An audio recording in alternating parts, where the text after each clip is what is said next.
मैं नोबा हूँ। मैं एलॉय हूँ और यह एजेंट स्टैक डेली है। हम्स एजेंट ने 5 दिनों में 4 रिलीज भेजी हैं, जो अपने desktop app, terminal interface, gateway और इंस्टॉलर में लगभग 1250 मर्ज्ड पुल रिक्वेस्ट्स को कवर करती हैं। नई रिलीज में स्किल्स से पहले सुरक्षा जांच, लंबे समय से चल रहे ग्रुप चैट्स की मरम्मत और शेड्यूल्ड मीडिया जॉब्स को खोने में कठिनाई शामिल है। पहले की रिलीजेस ने हम्स को स्टेटलेस एमसीपी प्रोटोकॉल पर ले जाया, मल्टी गेटवे कनेक्शन मजबूत किए और मॉडल रूटिंग में सुधार किया। ठीक है, यह बहुत सारी चलती मशीनरी है।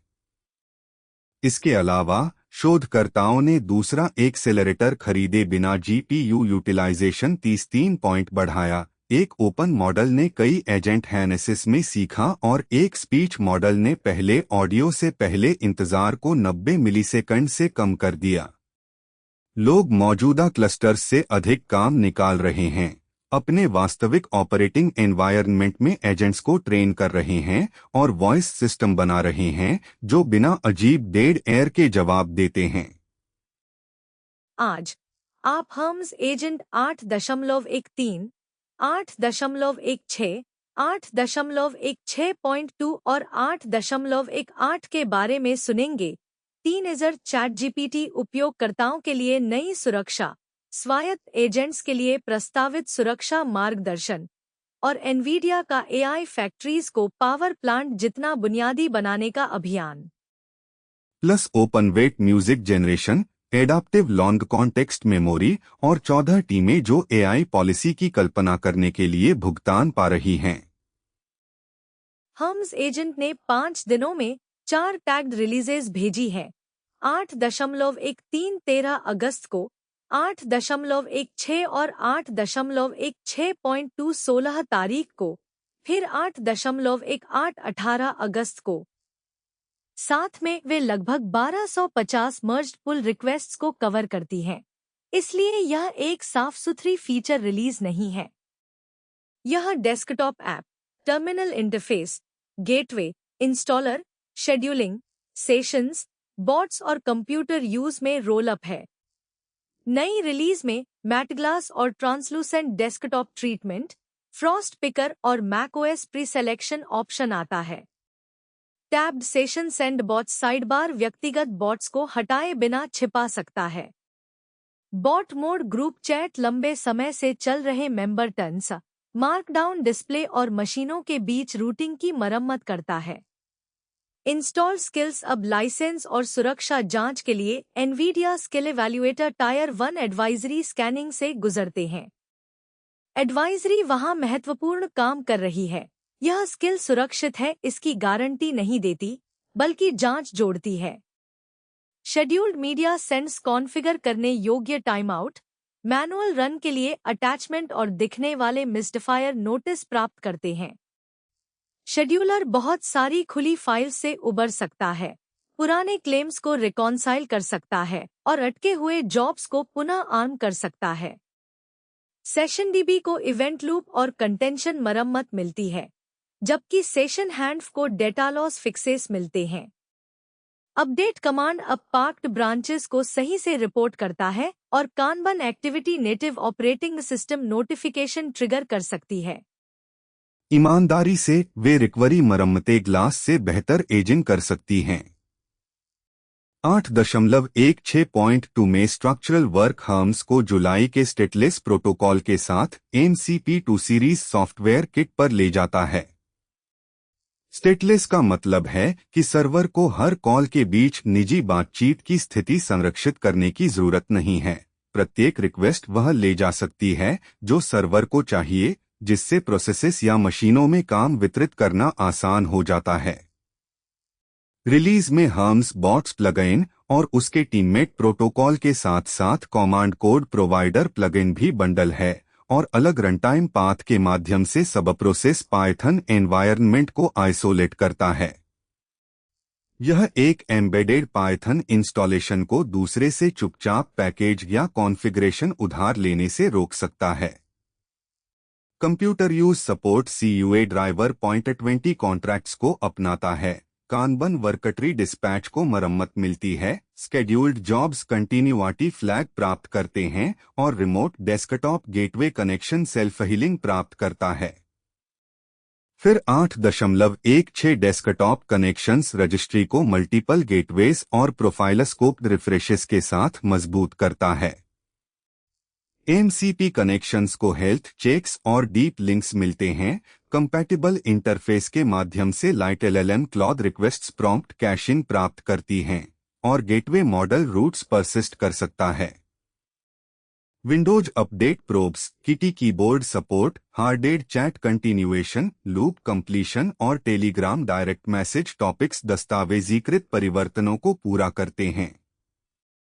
.20 से पूरे विंडो के लिए क्यूरेटेड नोट्स .21 तक डिफर्ड हैं, जिससे कुछ बीच के काम अनसामरिक रह जाते हैं।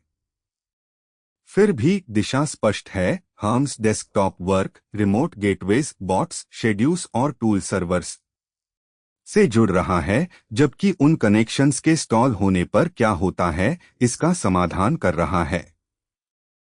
पहली एआई जेनरेशन एक बहुत बड़ा वाक्यांश है।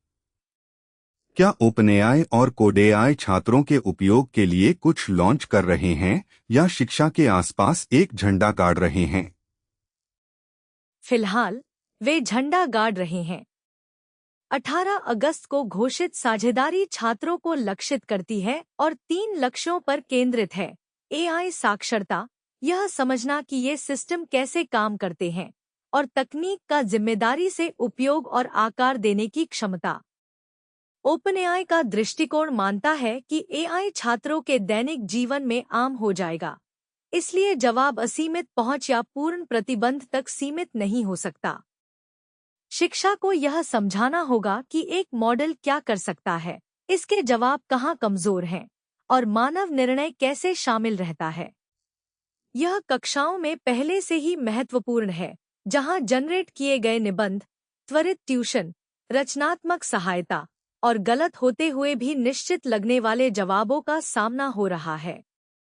लेकिन घोषणा में पाठ्यक्रम मॉड्यूल, ग्रेड स्तर, भाग लेने वाले स्कूल, कक्षा उपकरण, एपीआई या कार्यान्वयन कैलेंडर की पहचान नहीं है। डेवलपर के लिए एकीकरण के लिए कोई ठोस चीज नहीं है। यह एक पाठ्यक्रम और पोजिशनिंग साझेदारी है, जिसके दावे तभी मापने योग्य बनेंगे जब सामग्री और पहुंच दिखे। सही है, और यह अंतर घोषणा को उसके साक्ष्य से अधिक वजन से बचाता है।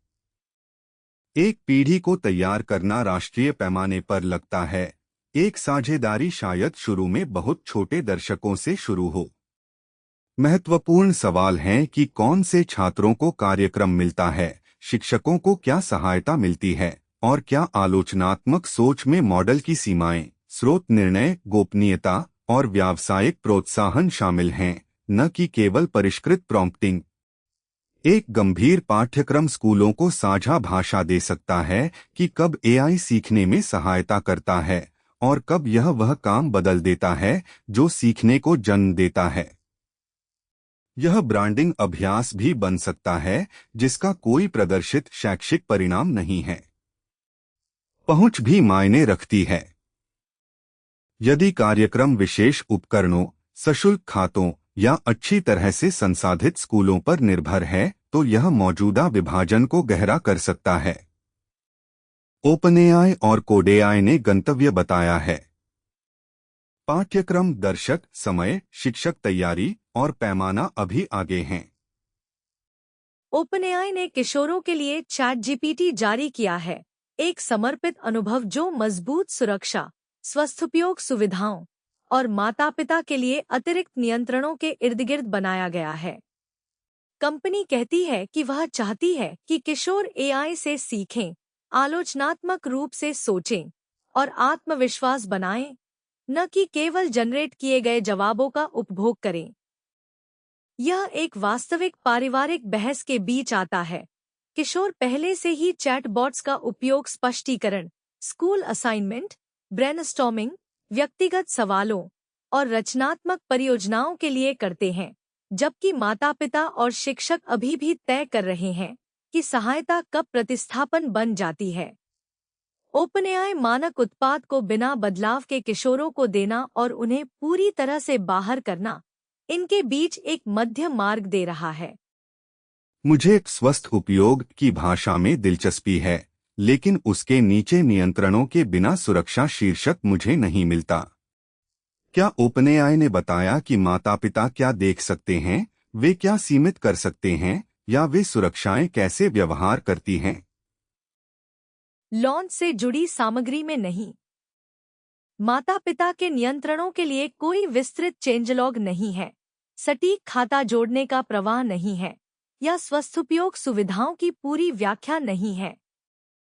हम यह दावा नहीं कर सकते कि माता-पिता को संदेश दृश्यता, समय शेड्यूलिंग, विषय प्रतिबंध या कोई अन्य विशिष्ट कार्यक्षमता मिलती है। ओपनएआई ने दिशा स्पष्ट की है, किशोरों को एक विशिष्ट अनुभव मिलता है, सुरक्षाएं इसमें बनी हैं, और माता-पिता को अतिरिक्त नियंत्रण मिलता है। वे विकल्प सूक्ष्म सीमाएं उठाते हैं। एक उपयोगी नियंत्रण बच्चे का समर्थन कर सकता है, बिना हर निजी सवाल को निगरानी में बदले। वास्तविक डिजाइन तय करता है कि यह कहाँ रुकता है। उम्र आश्वासन भी मायने रखता है, क्योंकि सेवा को किशोर उपयोगकर्ताओं को सटीक रूप से पहचानना होगा बिना असमान पहचान डेटा एकत्र किए। लॉन्च किशोर उपयोग को एक स्पष्ट उत्पाद श्रेणी बनाता है, छोटे वयस्कों के रूप में छोटे उपयोगकर्ताओं का इलाज करने के बजाय। एक किशोर जो एक सहायक के साथ सीखता है, वह उसकी आदतें उच्च शिक्षा और कार्य में ले जा सकता है।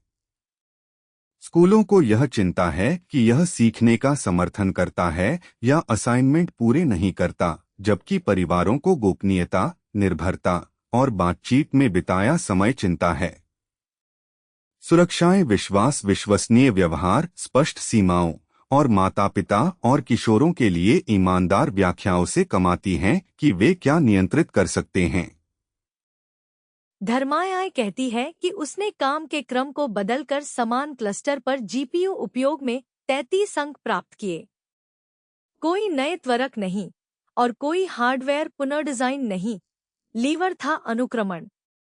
यह उत्तेजक है क्योंकि उपयोग मापता है कि महंगी कंप्यूटिंग क्षमता कितना उपयोगी काम कर रही है बनाम इंतजार कर रही है। लेकिन उपलब्ध स्रोत हमें शीर्षक और प्रकाशन तिथि देता है, क्लस्टर आकार नहीं, जीपीयू प्रकार नहीं, शेड्यूलर नहीं, वर्कलोड नहीं, बेसलाइन उपयोग नहीं, या अनुक्रमण नियम नहीं। मापा गया परिणाम खबर है, पोर्टेबिलिटी स्थापित नहीं है। फिर भी अगर केवल ऑर्डरिंग से ही यह होता, तो किस तरह की बर्बादी गायब हो सकती थी? नौकरियों को सबको एक जैसी मेमोरी, अवधि या संचार पैटर्न की जरूरत नहीं होती। एक शेड्यूलर गैर भाग्यशाली क्रम में असंगत काम रखने पर खाली जगह छोड़ सकता है, जैसे ट्रक को खराब तरीके से लोड करना और पता चलना कि आखिरी बक्से फिट नहीं होंगे। नौकरियों को दोबारा व्यवस्थित करने से आलसी हिस्से कम हो सकते हैं, बैचिंग में सुधार हो सकता है, या संबंधित काम एक दूसरे को ब्लॉक करने से रुक सकता है।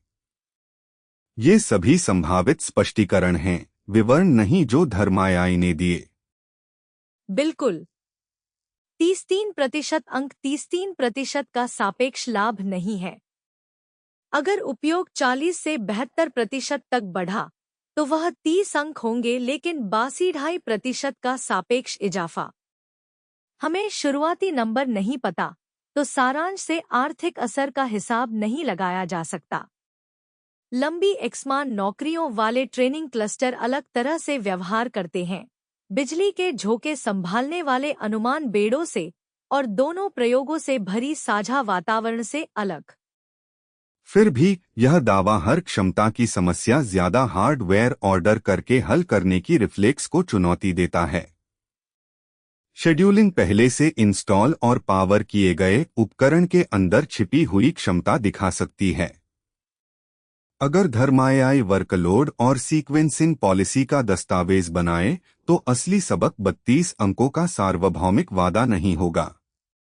यह सॉफ्टवेयर जो एक फिजिकल क्लस्टर की प्रभावी क्षमता बदल रहा है, उसका ठोस उदाहरण होगा। तब तक यह एक वातावरण से आकर्षक नतीजा है, हर जगह 1/3 ज्यादा कंप्यूट का कूपन नहीं। निस्ट और फेडरल ट्रेड कमीशन ने स्वायत्त एजेंट सुरक्षा पर जानकारी के लिए सार्वजनिक अनुरोध खोला है। एजेंसियां निरंतर मानवीय निगरानी के बिना एंटरप्राइज और डेवलपमेंट वातावरण के अंदर काम करने वाले परसिस्टेंट एजेंटों के लिए नियंत्रण, जोखिम प्रबंधन और जवाबदेही के बारे में पूछ रही हैं। उन्होंने 3 खतरों की श्रेणियां बताई हैं: अनधिकृत टूल एग्जीक्यूशन, डेटा एक्सफिल्ट्रेशन और मॉडल में हेरफेर।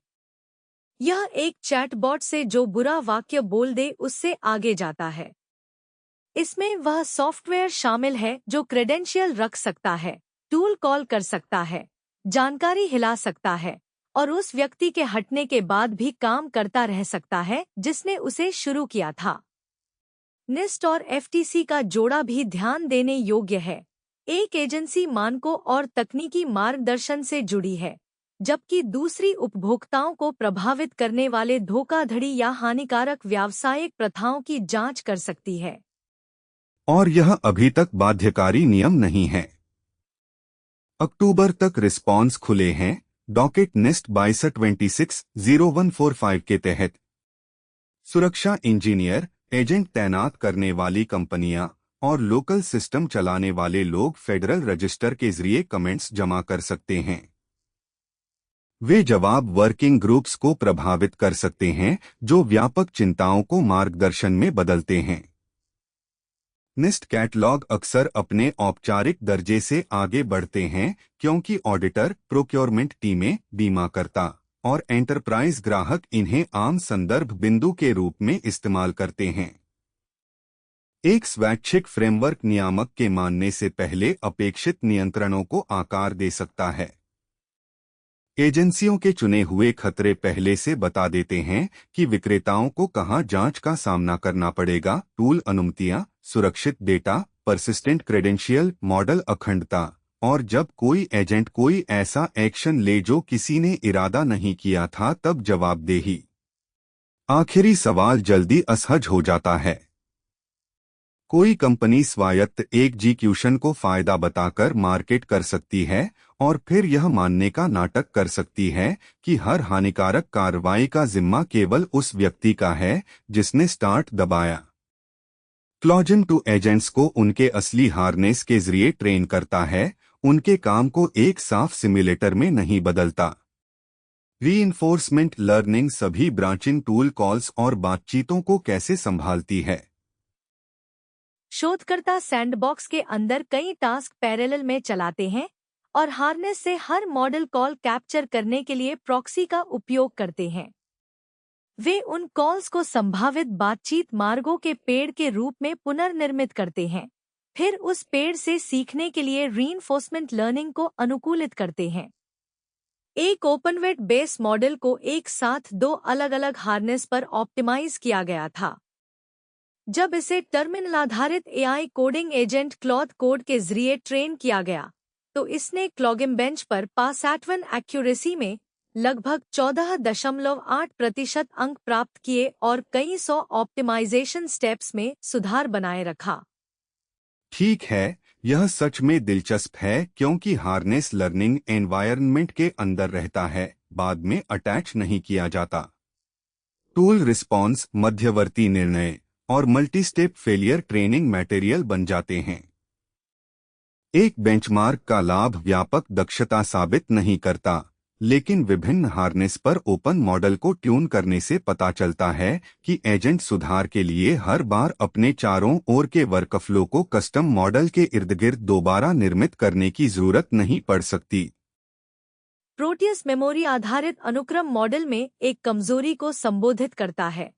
उपयोग करने योग्य मेमोरी की एक निश्चित मात्रा अर्ली टोकन्स को बहुत ज्यादा जगह लेने देती है बिफोर लेटर मोर रेलेवेंट इन्फॉर्मेशन अराइव्स। यह एक टाइटर बॉटलनेक से शुरू होता है जो अर्ली हिस्ट्री को कॉम्प्रेस करने को मजबूर करता है, फिर अनुक्रम बढ़ने पर ग्रेजुअली अधिक प्रभावी क्षमता को अनलॉक करता है। बाद की जानकारी को फ्रेश जगह मिलती है instead of competing entirely with the beginning. Language modelling, reasoning, retrieval और लॉन्ग कॉन्टेक्स्ट अंडरस्टैंडिंग में शोधकर्ता कंसिस्टेंट गेन्स की रिपोर्ट करते हैं जो लॉन्गर इनपुट्स के साथ बड़े होते गए। तो यह सिर्फ मोर मेमोरी नहीं है, एलोकेशन समय के साथ बदलता है, जो तभी ऑब्वियस लगता है जब कोई इसे डेमोन्स्ट्रेट करता है। सही है। प्रोटियस जब क्षमता उपलब्ध होती है तब इसे बदलता है और कई मेमोरी आर्किटेक्चर्स में रिड्यूस्ड इंटरफेरेंस प्रदान करता है।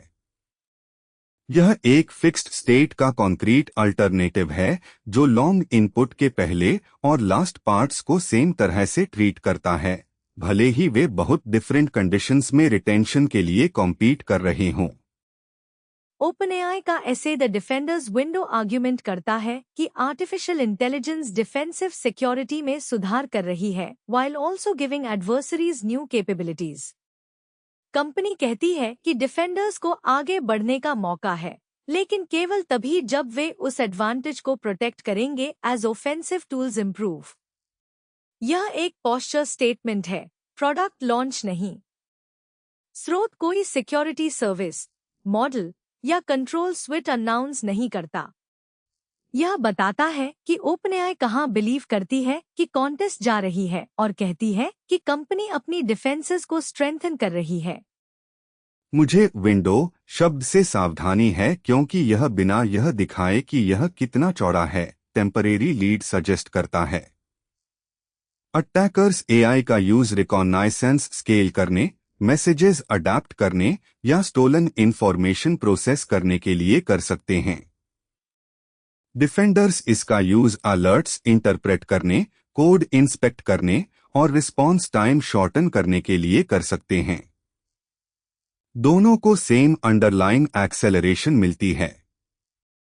Defensive advantage access, deployment speed, reliable outputs और इस पर डिपेंड करती है कि ऑर्गेनाइजेशंस एआई को रियल सिक्योरिटी वर्क से कनेक्ट कर सकती हैं या नहीं without creating another privileged system जिसे अटैकर मैनिपुलेट कर सके। यह निस्ट और एफटीसी रिक्वेस्ट से सीधे जुड़ता है। एक ऑटोनॉमस सिक्योरिटी एजेंट थ्रेट्स को फास्टर डिटेक्ट कर सकता है, येट उसके टूल्स और क्रेडेंशियल्स अनऑथराइज्ड एक्शन के कॉन्सिक्वेंसेस को बढ़ा देते हैं। ओपनएआई का ऐसे मेजरमेंट्स नहीं देता जो दिखाएं कि डिफेंस आगे निकल रही है, तो विंडो एक आर्ग्यूमेंट बनी रहती है rather than a demonstrated margin. यह पब्लिकली डिक्लेयर करती है कि साइबर सिक्योरिटी ओपनएआई के लिए एडवांस्ड एआई की वैल्यू और डेंजर डिस्क्राइब करने में सेंट्रल है।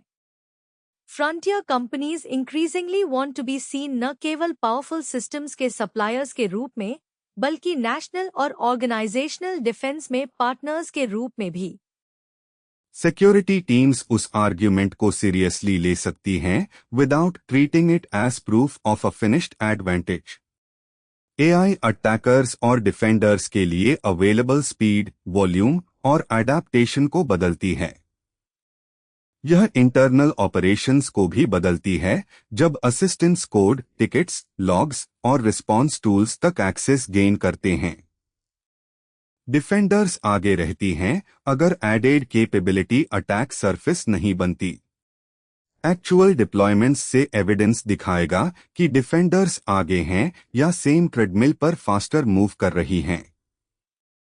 ओपनएआई ने पोर्ट स्पाइक में शामिल हो गया है, जो दक्षिणी ओहायो में एक सामुदायिक निवेश प्रयास है, और कहा है कि इस परियोजना से हजारों स्थानीय नौकरियां मिलने की संभावना है। इस घोषणा से कंपनी की औपचारिक भागीदारी और क्षेत्रीय फोकस की पुष्टि होती है। इसमें नौकरियों की विशिष्ट संख्या, निवेश राशि, निर्माण समय सारणी, भागीदारों की सूची, डेटा सेंटर क्षमता या बिजली व्यवस्था का विवरण नहीं दिया गया है। हजारों इसलिए एक बयानबाजी का लक्ष्य है, न कि पदों, तारीखों या खर्च से जुड़ा कोई आंकड़ा। भाषा में यह भी खुला छोड़ दिया गया है कि क्या कुल में निर्माण कार्य, आपूर्ति श्रृंखला, रोजगार, अप्रत्यक्ष नौकरियां और स्थायी संचालन पद शामिल हैं। यह गायब विवरण दावे को संकीर्ण रखता है, लेकिन स्थान अभी भी मायने रखती है। एआई विस्तार तेजी से जमीन, बिजली, निर्माण, नेटवर्किंग, कूलिंग और क्षेत्रीय श्रम को छूता है, केवल तटीय कार्यालयों में मॉडल शोधकर्ताओं को नहीं। ओट्सपाइक दक्षिणी ओहायो के विकास प्रयास पर ओपनएआई का नाम रखता है और एआई अवसंरचना को स्थानीय आर्थिक नीति के रूप में प्रस्तुत करता है। अगला सारभूत खुलासा शीर्षक को प्रतिबद्धताओं में बदलना होगा। कौन क्या बनाता है, भर्ती कब शुरू होगी, कौन से पद कुल में गिने जाएंगे, वे अस्थायी निर्माण नौकरियां हैं या स्थायी संचालन पद, और काम कितने समय तक चलेगा। समुदायों ने पहले औद्योगिक परियोजनाओं से जुड़े बड़े नंबर सुने हैं, बाद में जाना कि विभिन्न चरणों और अप्रत्यक्ष प्रभावों को एक साथ मिलाया गया था। रोजगार से परे स्थानीय हित हैं, जिसमें बिजली और पानी प्रणालियों पर मांग, प्रशिक्षण अवसर, कर व्यवस्था और यह शामिल है कि क्या पास के निवासी लाभ में हिस्सा पाते हैं। अभी के लिए पुष्टि की गई खबर भागीदारी, क्षेत्र और हजारों नौकरियों का ओपनएआई का दावा है। स्केल, समय सारणी और स्थायित्व अनुत्तरित हैं। ओपनएआई 14 स्वतंत्र समूहों को नीति प्रस्ताव विकसित करने के लिए भुगतान कर रहा है। क्या स्वतंत्र का मतलब है कि ओपनएआई का कोई प्रभाव नहीं है, या बस यह कि लेखक कंपनी के कर्मचारी नहीं हैं? घोषणा दूसरी व्याख्या का समर्थन करती है।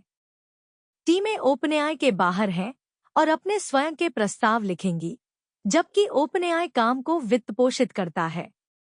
इस कार्यक्रम के दो व्यापक लक्ष्य हैं: आर्थिक अवसर का विस्तार करना और कंपनी द्वारा इंटेलिजेंस एज कहे जाने वाले युग में सामाजिक लचीलापन को मजबूत करना।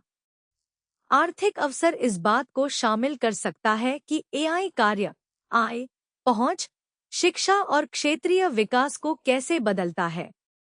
सामाजिक लचीलापन इस बात को शामिल कर सकता है कि संस्थाएं कैसे अनुकूलित होती हैं जब क्षमताएं और श्रम बाजार तेजी से बदलते हैं। लेकिन ओपनएआई ने आपूर्ति की गई घोषणा में 14 प्राप्तकर्ताओं के नाम नहीं बताए हैं, इसलिए हम नहीं बता सकते कि कौन से विषयों, समुदायों, राजनीतिक विचारों या प्रभावित समूहों का प्रतिनिधित्व है। यह इसलिए मायने रखता है क्योंकि एक श्रम अर्थशास्त्री, सामुदायिक संगठन, नागरिक अधिकार समूह और प्रौद्योगिकी संस्थान अवसर और लचीलेपन की बहुत अलग परिभाषाओं से शुरू कर सकते हैं। बाहरी काम को वित्त पोषित करने से बातचीत एक फ्रंटियर लैबोरेटरी के कर्मचारियों से आगे बढ़ सकती है, और यह उचित है। यह वित्त पोषक के प्रभाव को हटाता नहीं है या हर प्रस्ताव को तटस्थ नहीं बनाता। मैं जानना चाहता हूं कि क्या ये टीमें ओपनएआई को चुनौती दे सकती हैं, उतनी ही आसानी से जितनी वे इसकी पसंदीदा दिशा का समर्थन कर सकती हैं। 14 परियोजनाएं वास्तव में अलग विचार पैदा कर सकती हैं, या समान मान्यताओं के भीतर बनाए गए 14 रूपांतर। उनके प्रस्ताव 2027 की ओर बढ़ते हुए श्रम, पहुंच, तैनाती, शिक्षा, सार्वजनिक सेवाओं और संस्थागत जिम्मेदारी पर बहस को आकार दे सकते हैं। प्राप्तकर्ताओं की पहचान से पता चलेगा कि किसका अनुभव गिना जाता है, और अंतिम सिफारिशें दिखाएंगी कि क्या कार्यक्रम लाभों जितनी सीधे लागतों को संबोधित करता है। ठोस कदम स्वयं अनुदान कार्यक्रम है। इसकी बौद्धिक सीमा तभी दिखाई देती है जब प्राप्तकर्ता और प्रस्ताव सार्वजनिक हों। मिनीमैक्स म्यूजिक 3, जिसे मिनीमैक्स म्यूजिक 3 के रूप में बोला जाता है, हगिंग फेस पर ध्यान आकर्षित कर रहा है। 7 अगस्त को प्रकाशित इस टेक्स्ट टू म्यूजिक मॉडल ने 925 लाइक्स और 11,700 से अधिक डाउनलोड एकत्र किए हैं। वे सेफ्टेंसर्स फॉर्मेट का उपयोग करते हैं और परिचित PyTorch और डिफ्यूजर्स टूलिंग से जुड़ते हैं। डेवलपर्स मॉडल वेट प्राप्त कर सकते हैं और स्थानीय रूप से संगीत तैयार कर सकते हैं, प्रदाता के होस्टेड एंडपॉइंट तक सीमित रहने के बजाय। रिपॉजिटरी में SGLang Omni टैग भी है, जो इसे एक सर्विंग रनटाइम से जोड़ता है जो एकाधिक मीडिया प्रकारों पर काम करने वाले मॉडलों के लिए डिजाइन किया गया है। खुले वेट उपयोगकर्ताओं को बदलते हैं जो उत्पन्न संगीत के साथ प्रयोग कर सकते हैं, लेकिन कठिन सवालों को नहीं मिटाते। एक डाउनलोड करने योग्य चेकपॉइंट प्राइवेट प्रोटोटाइपिंग स्थानीय क्रिएटिव टूल्स, गेमडियो प्रयोगों और बड़े मीडिया सिस्टम का समर्थन करता है, बिना हर प्रॉम्प्ट को बाहरी एपीआई पर भेजे। यह कंप्यूटिंग और डिप्लॉयमेंट की जिम्मेदारी भी ऑपरेटर पर डालता है। शुरुआती लाइक्स और डाउनलोड जिज्ञासा दिखाते हैं, ऑडियो गुणवत्ता या व्यापक अपनाने का प्रमाण नहीं। हमारे पास तुलनात्मक सुनने के परिणाम, हार्डवेयर आवश्यकताएं, जनरेशन गति, नियंत्रणीय गीत संरचना या आपूर्ति किए गए साक्ष्य में उत्पन्न आउटपुट के लिए विस्तृत निहितार्थ नहीं हैं। और मैं एक रन टाइम टैग से पूर्ण मल्टीमोडल सिस्टम का अनुमान नहीं लगाऊंगा। जो स्थापित है वह text music generation, downloadable weights और फैमिलियर स्टैक के लिए कंपैटिबिलिटी मार्कर्स है। कम्युनिटी पोर्ट्स, स्मॉलर वेरिएंट्स और इंटरफेसेस अक्सर तय करते हैं कि कोई ओपन मॉडल कितना व्यापक होता है, क्योंकि ओरिजिनल वेट्स सामान्य हार्डवेयर के लिए डिमांडिंग या ऑकवर्ड हो सकते हैं। यहाँ अभी कुछ स्थापित नहीं है।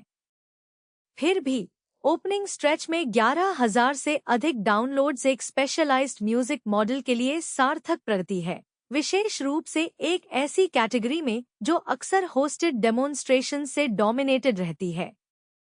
म्यूजिक जनरेशन अब टेक्स्ट, इमेजेस और वीडियो में शामिल हो रहा है, एक ऐसी क्षमता जिसे लोग एक वेंडर सर्विस के बाहर होस्ट कर सकते हैं। यह कॉम्पोजिशन एड्स, साउंड ट्रैक्स और प्रोटोटाइप्स को सपोर्ट करता है जब लाइसेंस फिट्स। ओपन एक्सेस कलाकारों को सीधे लिमिटेशंस एग्जामिन करने देता है, जबकि वे जो बनाते हैं वह तय करता है कि म्यूजिशियंस उसकी साउंड चाहते हैं या नहीं। गूगल ने जेमिनी और पिक्सेल को 5 वैश्विक फुटबॉल क्लब्स के साथ मैच डे एक्सपीरियंसेस के लिए पार्टनरशिप में जोड़ा है।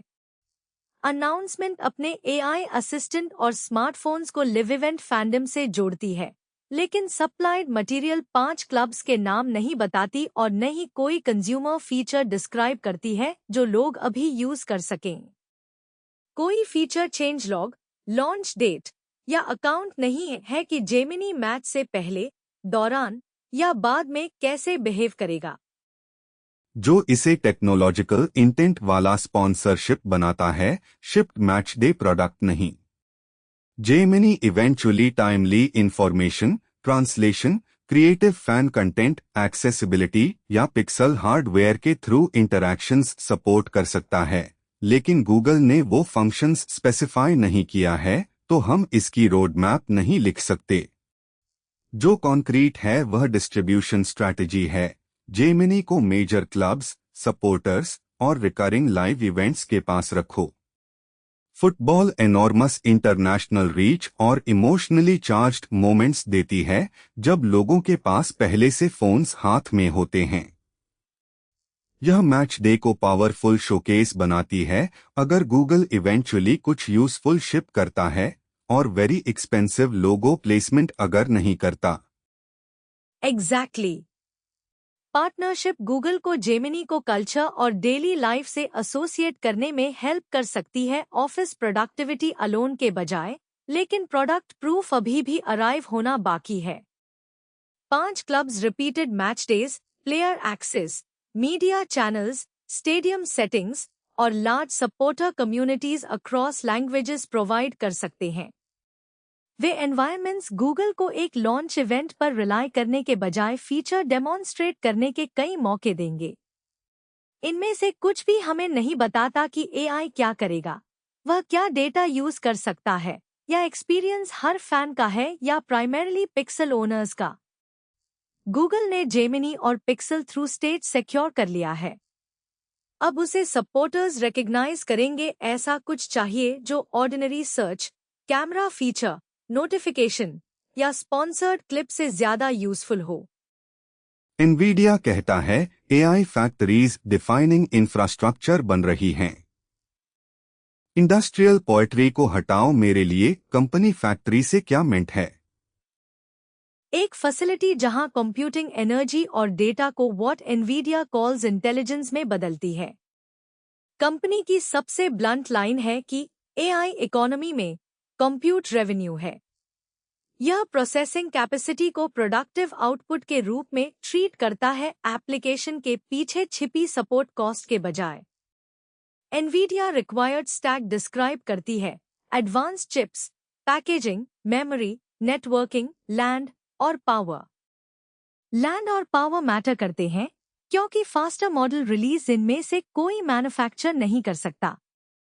डेटा सेंटर को फिजिकल साइट और सस्टेन इलेक्ट्रिसिटी चाहिए बिफोर सॉफ्टवेयर ऊपर वैल्यू क्रिएट करे। इन फैसिलिटीज को क्रिटिकल इंफ्रास्ट्रक्चर कहना एनवीडिया के कमर्शियल इंटरेस्ट्स को पब्लिक पॉलिसी में पुश करता है। अगर गवर्नमेंट्स पावर प्लांट्स या फाइबर नेटवर्क्स के कंपैरिजंस को एक्सेप्ट करते हैं तो permitting, financing, supply chains, national capacity और सिक्योरिटी एआई स्ट्रैटेजी के सेंटर के और करीब आ जाते हैं। एनवीडिया उस स्टैक का बड़ा हिस्सा बेनिफिट होता है सेल करती है, तो यह प्लेनली इंटरेस्टेड एडवोकेसी है। फिर भी कंस्ट्रेंट रियल है। लार्ज कंप्यूटिंग फैसिलिटीज प्लान और बिल्ड में ईयर्स लगते हैं, जबकि डिमांड मंथ्स में चेंज हो सकती है। और यह धर्माई की यूटिलाइजेशन क्लेम पर वापस आता है। बेटर ऑर्डरिंग इंस्टॉल्ड हार्डवेयर से मोर आउटपुट एक्सट्रैक्ट कर सकती है बिफोर एनीवन अनदर फैसिलिटी के लिए कंक्रीट पोर करे। एक बार वे गेन्स एग्जॉस्टेड हो जाते हैं, फिर chips, packaging, networks, land, cooling और इलेक्ट्रिसिटी फिर से बाइंड करते हैं।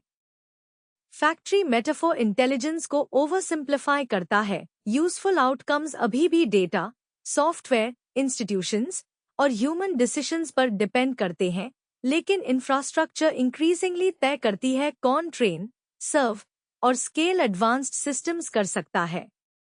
एक्सीलेंट मार्केटिंग, हाँ, साथ ही एक कंपटीशन जो पहले से शेप कर रही है कि स्केल पर ऑपरेट करता है।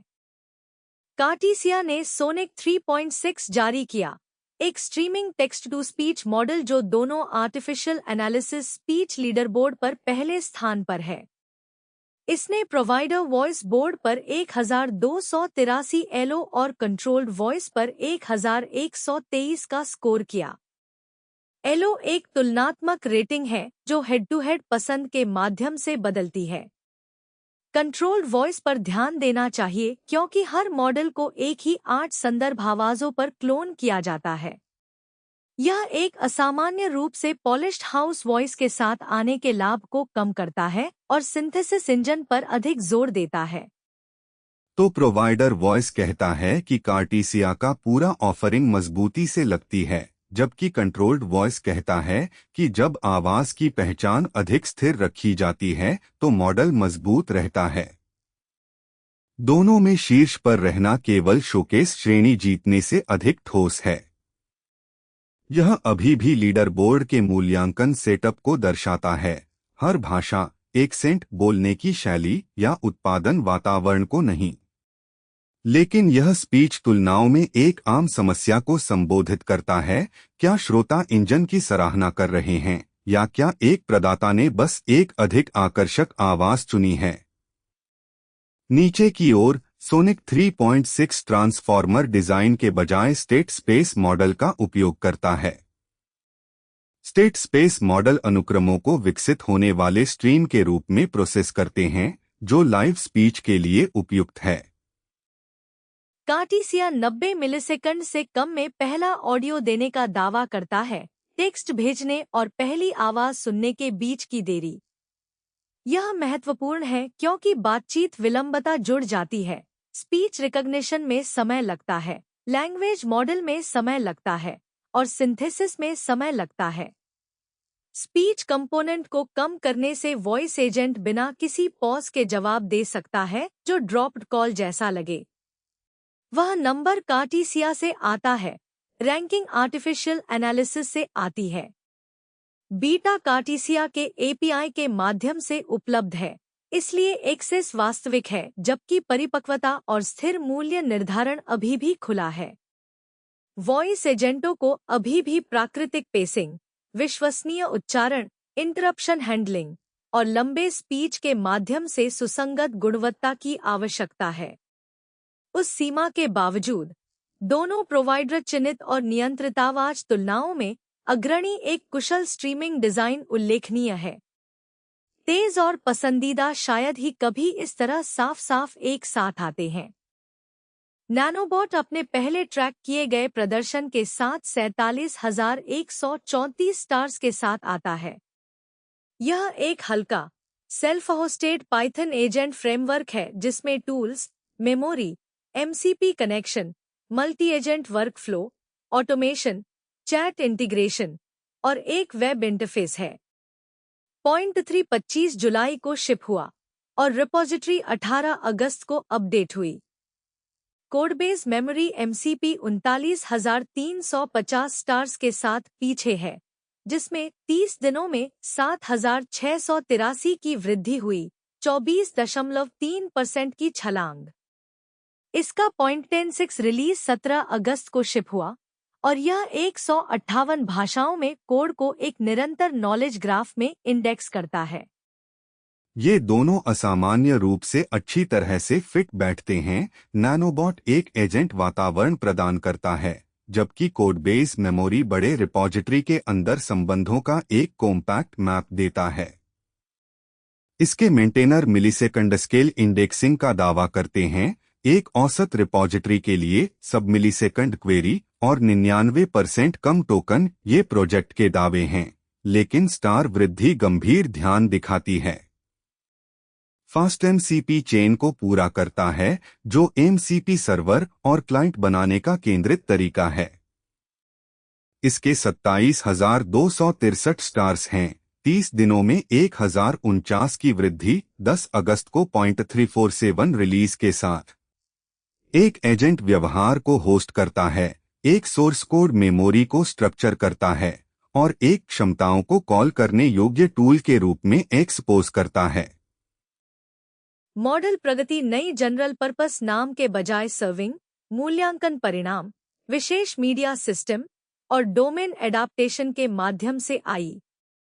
तेज स्पीच, ओपन म्यूजिक वेट और कई एजेंट वातावरण में प्रशिक्षण ने आंदोलन को आगे बढ़ाया। क्वेन 3.827b, जिसे हगिंग फेस पर क्वेन 3.827b के रूप में टैग किया गया है, छवियों और टेक्स्ट को जोड़ने वाली बातचीत के लिए एक ओपन मॉडल के रूप में ट्रेंड कर रहा है।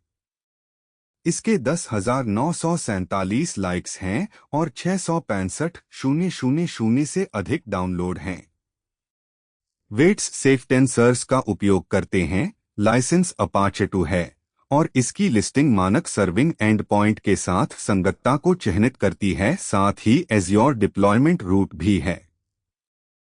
यह एक स्थानीय सक्षम विजुअल मॉडल के लिए गंभीर पहुंच है। यह छवि समझ और टेक्स्ट जनरेशन को डाउनलोड करने योग्य वेट्स में जोड़ता है, जिसे सेल्फ होस्टेड और प्रबंधित उपयोग के लिए इस्तेमाल किया जा सकता है। लिस्टिंग में संदर्भ विंडो या हार्डवेयर आवश्यकताओं का उल्लेख नहीं है। 27 अरब पैरामीटर्स को प्रिसिजन के आधार पर काफी मेमोरी की जरूरत होती है। फिर भी 665,000 से अधिक डाउनलोड यह दर्शाते हैं कि विजुअल संवादी ओपन वेट्स में स्थापित रुचि है। DeepSeek AI DeepSeek V4 Pro 0813 संवादी टेक्स्ट जनरेशन के लिए ट्रेन कर रहा है, जिसे 587 लाइक मिले हैं, जबकि lights 2V MiniMax H3 turbo text to video, image to video और रेफरेंस टू वीडियो कार्यों में विजुअल जनरेशन को जोड़कर 300,000 से अधिक डाउनलोड के साथ उस गति को बनाए रखता है। और फ्रॉगेरिक्स Qwen fixed chat templates DeepSeek AI DeepSeek V4 Pro 0813 और lights 2V MiniMax H3 turbo दोनों से जुड़ता है। यह उस फॉर्मेटिंग को संबोधित करता है जो बताती है कि मॉडल में बातचीत की भूमिकाएं और संदेश कैसे व्यवस्थित होते हैं। डीपसीक और मिनिमैक्स मॉडल क्षमताओं के साथ ध्यान आकर्षित करते हैं, क्वेन टेम्पलेट एक छोटे इंटीग्रेशन विवरण का समाधान करते हैं जो तय कर सकता है कि एक सक्षम स्थानीय मॉडल पूरी तरह सुसंगत व्यवहार करेगा या नहीं। जो आपने सुना उसके पीछे के समर्थन स्रोतों और विवरण के लिए tobyonfitnesstech.com पर शो नोट्स देखें। एजेंट स्टैक डेली को सुनने के लिए धन्यवाद। हम जल्द वापस आएंगे।